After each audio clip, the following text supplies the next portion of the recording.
Our war of words is brewing over US Vice President J.D. Vance's recent comments about, quote, Chinese peasants. On Tuesday, Beijing slammed Vance for his comments that have drawn widespread ire and ridicule on China's internet in comparisons with Vance's own self-proclaimed hillbilly background. Our Will Ripley has the story. Well, good morning, everybody. The American hillbilly versus China's so-called peasants. It all started with this. And to make it a little bit more crystal clear, we borrow money from Chinese peasants to buy the things those Chinese peasants manufacture. From Chinese peasants. Vance's Chinese peasants comment reaching Beijing within hours. The government's response? Swift and scathing. It's both astonishing and lamentable to hear this vice president make such ignorant and disrespectful remarks. On China's tightly controlled internet, government censors are allowing Vance's interview to go viral, amplifying the outrage, igniting anger and sarcasm. Have you said thank you for the money we lent you? A reference to China being the second largest foreign holder of U.S. government debt, and that infamous Oval Office exchange with Ukraine's president. You should be thanking the president. One hashtag about the Chinese peasants remark shot to the top of China's Twitter-like platform Weibo, with millions of views and counting. Many comments boasting of China's modern achievements. Look, this is their true face, arrogant and rude as always. We may be peasants, but we have the world's best high-speed rail, the most powerful logistics, and leading AI and drone technologies. Aren't such peasants quite impressive? Former Global Times editor Hu Xijin posted on Weibo, this true peasant who came out of rural America seems to lack perspective. Many people are urging him to visit China and see reality with his own eyes. Many in China are interpreting Vance's comments as describing all Chinese people. Some even referencing Vance's memoir and movie. How many times have you seen this? As one social media post put it, the author of Hillbilly Elegy is calling Chinese peasants? Really? Incidentally, Hillbilly Elegy was translated into Mandarin. It's actually a bestseller in China. But the vice president's soundbite has spiraled into yet another war of words between the U.S. and China. Many Chinese are calling his remark proof of what they call American arrogance, as if U.S.-China tensions weren't bad enough over things like tariffs, technology, Taiwan. CNN has reached out to J.D. Vance's office for comment, and so far, nothing. Will Ripley, CNN, Taipei. Well, China, now facing 104% tax on its goods entering the United States, is also hitting back, Beijing announcing it will retaliate with an 84% levy on its own on U.S. imports. And the Bank of England here is issuing a stark warning saying, quote, the global risk environment has deteriorated and uncertainty has intensified. CNN correspondent Anna Stewart is here with me in London. Anna, the markets opened, just half an hour ago. Been pretty volatile today, especially after that announcement from China. What have we been seeing in the interim? Well, markets were pretty unsettled when they opened on Wall Street. We can check in on them now. I believe they are now trading a little bit higher at this stage. Can't tell you why, Christina. We are just looking at extreme volatility every day. Roll with the punches. We are seeing oil prices much lower, at their lowest since February 2021. This is as investors are very concerned that we could be looking at a global recession. We are seeing bond yields spike. This is for the US 10-year Treasury. This is suggesting, of course, there are concerns about the US's status as a safe haven in a long-term time frame, which is pretty concerning. And we've seen really unsettled markets in Europe and in Asia. Well, my understanding is that if the US markets close just a few percentages down today, we will be in bear market territory if we're not there already.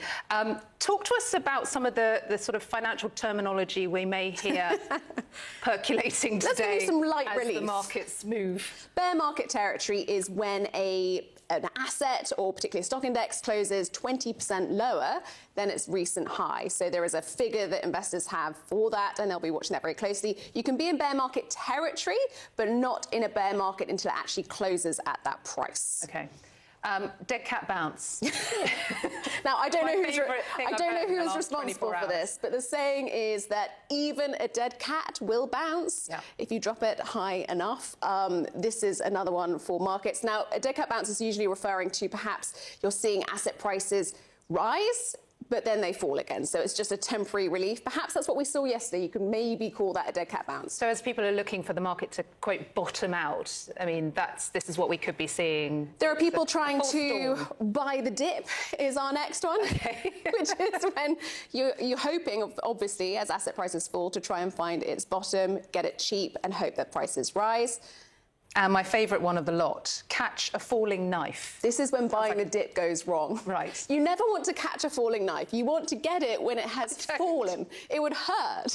But these are just some of the many sayings. We could do this every day. They're all kind of crazy, but I hope you enjoy them. I really do. That last one sounds a bit like an 80s power ballad to me, so I am enjoying it. But look, as we kind of look to what comes next, the chances of global recession are being upped, it feels, by the day here. We mentioned bond markets, the price of commodities as well, oil, gold, all pointing really to an acceleration towards a recession. Well, at the end of last week, we had JP Morgan, I think it was, raising the likelihood of a recession from 40% to 60%. And that was just based on so-called Liberation Day and China retaliating. But now we have the US retaliating against China, retaliating again. We have the EU, which has just announced it will also be implementing tariffs against the US next week. We'll get a full list and a full amount of how much that will be. But you can expect that recession risks will only grow as more of the global trade is dragged into this war. And what we're seeing between China and the US, we're talking about the two biggest economies in the world here. We're seeing a game of chicken play out. It's absolutely extraordinary, and it will have very real ramifications for consumers in both countries, but for all of us all around the world as inflation spikes. And no real end game in sight yet. Currently, no end game in sight. Yes, Anna, thank you. Phil, just in terms of what Republicans are saying, I understand that some Republicans remember, this is the party that is traditionally supportive of free trade, some Republicans are actually voicing their concerns to the president about the economic implications of these tariffs.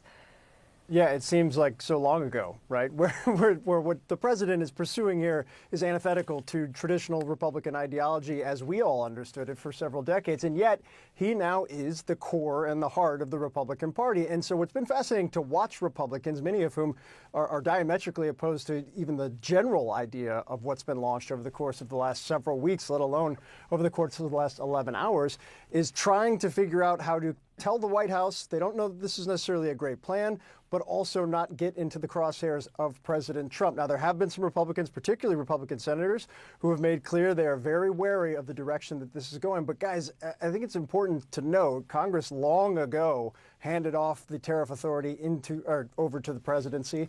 There's no sense, while there are bipartisan efforts to try and get it back, that that's going to move anytime soon. These are the dynamics. I think when you look at these dynamics, the kind of bilateral stare down we're watching between China and the U.S. right now, people need to understand the severity of where this is. And it's not just because of the tariff rates and the retaliation, very clearly in a tit-for-tat spiral on some level, but it's also the words that we've heard from both sides. Obviously, Chinese officials saying for several weeks that they would, quote, fight to the end when it came to a tariff war. Caroline Leavitt, the White House press secretary, saying yesterday the president has a spine of steel, quote unquote, underscoring kind of his posture on things. But when you talk to U.S. officials, it's also important to know kind of the underpinning of the decision to move forward here. And that is the firm belief that the U.S. market, that U.S. consumers can win in the long run in any trade war, including with China. Take a listen to what Treasury Secretary Scott Bessent said this morning. They have the most imbalanced economy in the history of the modern world. And I can tell you that this escalation is a loser for them. That they have some very smart, the economists, the academicians, technocrats within their bureaucracy, and they would be telling the leadership that we do not have the edge here. They are the surplus country, that their exports to the U.S. are 5 times our exports to China. So they can raise their tariffs, but so what? And I just want to make very clear here that what you heard from the Treasury Secretary is not some kind of hyperbolic brushback or rhetorical threat that he's making just because he's on TV. That is firmly the belief of the economic team writ large across the administration. And that belief is animating the idea that, hey, anyone who wants to fight, anybody who wants to retaliate, the U.S. is more than welcome to have that fight. What they haven't actually explained is if that is a fight and if it plays out over a significant period of time, who gets hit? And likely it's U.S. consumers.